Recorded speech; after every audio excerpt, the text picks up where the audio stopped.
Bismillahirrahmanirrahim. Assalamualaikum warahmatullahi wabarakatuh. Alhamdulillahirabbil alamin wa bihi nasta'in ala umurid dunya waddin. Wassalatu wassalamu ala asyrafil anbiya'i wal mursalin wa ala alihi wa ashabihi ajma'in. Amma ba'du. Rabbi shrah li sadri wa yassir li amri wa hlul 'uqdatam min lisani yafqahu qawli. Para santri sekalian, marilah kita melanjutkan kembali pembacaan hadis-hadis di dalam kitab Arba'in Nawawi dengan terlebih dahulu membaca Ummul Kitab. Mudah-mudahan dengan bacaan Ummul Kitab apa yang kita baca dan kita kaji hari ini membawa keberkahan dan manfaat baik untuk kehidupan kita di dunia maupun kehidupan kita di akhirat. Ala hadhihi niyyah al-Fatihah. A'udzu billahi minasyaitonir rajim. Bismillahirrahmanirrahim. Alhamdulillahirabbil alamin arrahmanir rahim maliki yaumiddin. Iyyaka na'budu wa iyyaka nasta'in. Ihdinas shiratal mustaqim. Shiratal ladzina an'amta 'alaihim ghairil maghdubi 'alaihim waladdallin. Amin.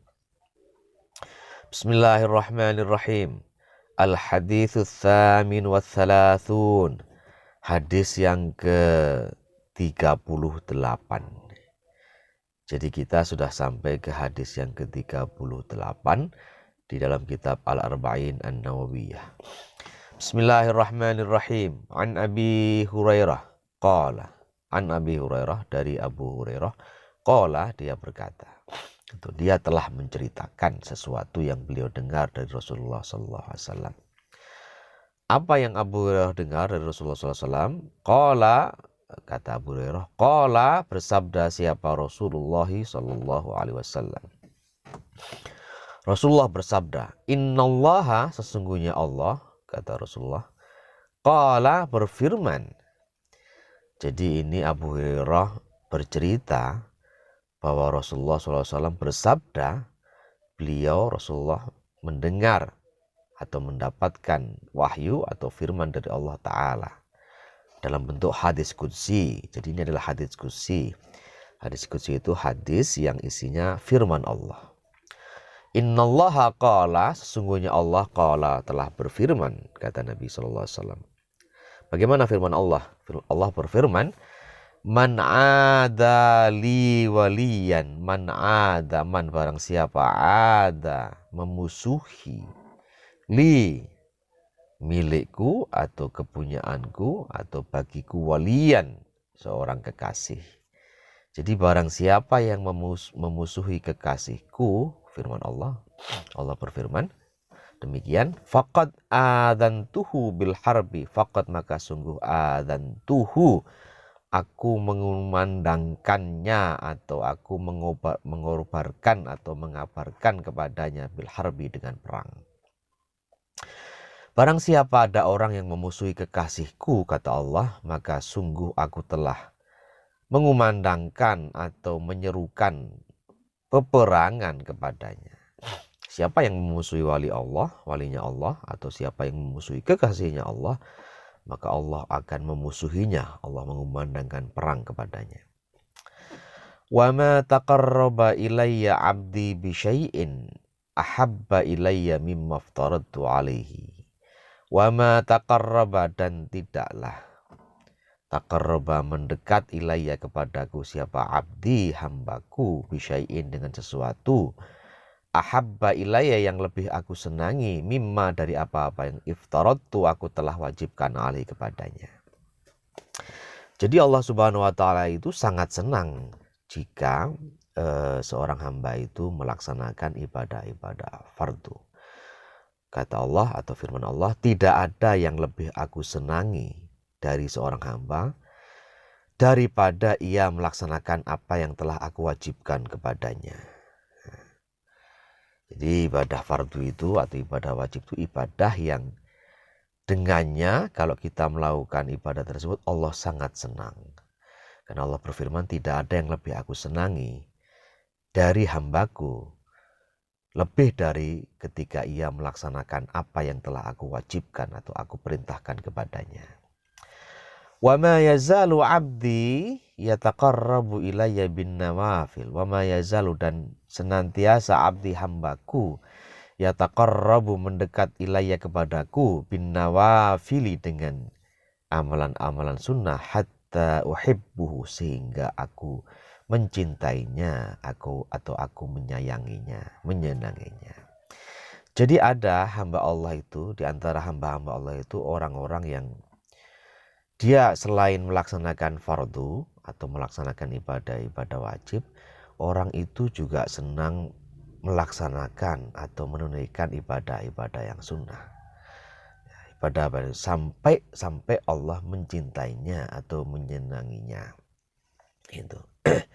Jadi ada hamba yang dia senang selain melaksanakan yang fardu-fardu, dia juga senang melaksanakan yang sunnah sampai Allah menyenanginya atau mencintainya karena manusia itu melaksanakan hal-hal yang sifatnya sunnah atau yang sifatnya tambahan.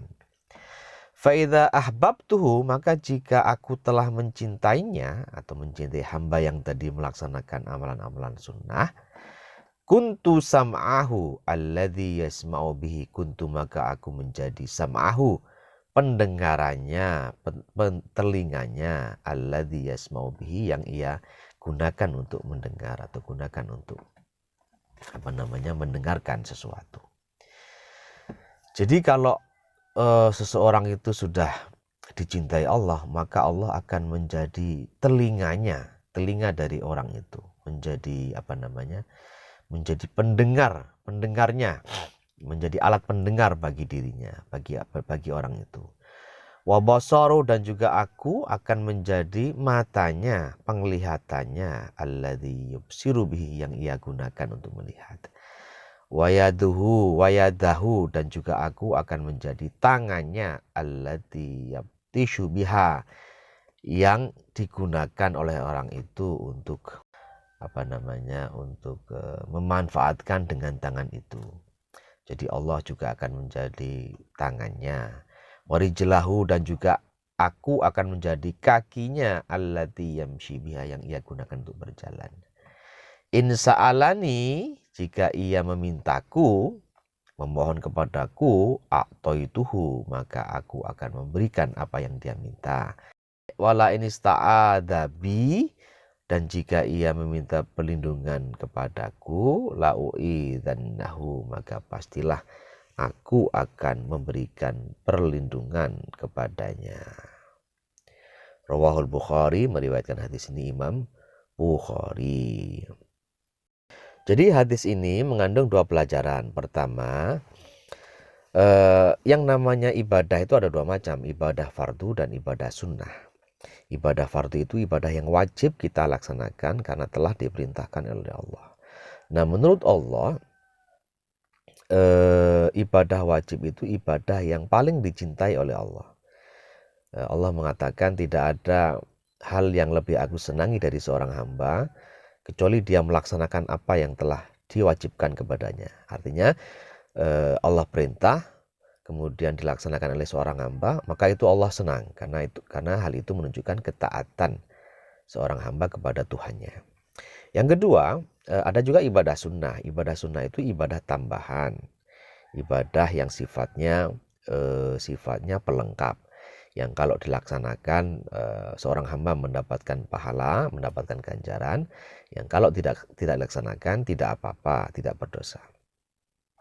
Tetapi pelajaran kedua yang bisa kita ambil, kalau seorang hamba melaksanakan ibadah sunnah, senantiasa melaksanakan ibadah sunnah, menambahi apa yang telah diwajibkan kepadanya dengan juga melaksanakan ibadah sunnah, maka Allah akan menambah cintanya kepada orang itu. Dan jika Allah sudah mencintai seseorang, ya, menyatakan cintanya kepada seorang, maka orang tersebut akan mendapatkan perlindungan, pertolongan dari Allah Subhanahu wa taala. Allah mengatakan bahwa Allah akan menjadi telinga hamba itu yang dia cintai itu. Allah juga akan menjadi matanya, penglihatannya. Allah juga akan menjadi tangan orang itu, dan juga Allah menjadi kakinya orang itu. Artinya apa?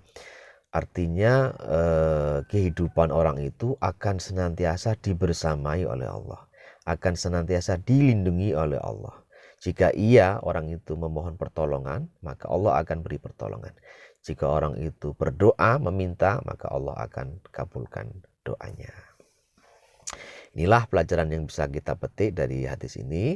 Mudah-mudahan ada manfaatnya. Billahi taufiq wal hidayah. Assalamualaikum warahmatullahi wabarakatuh.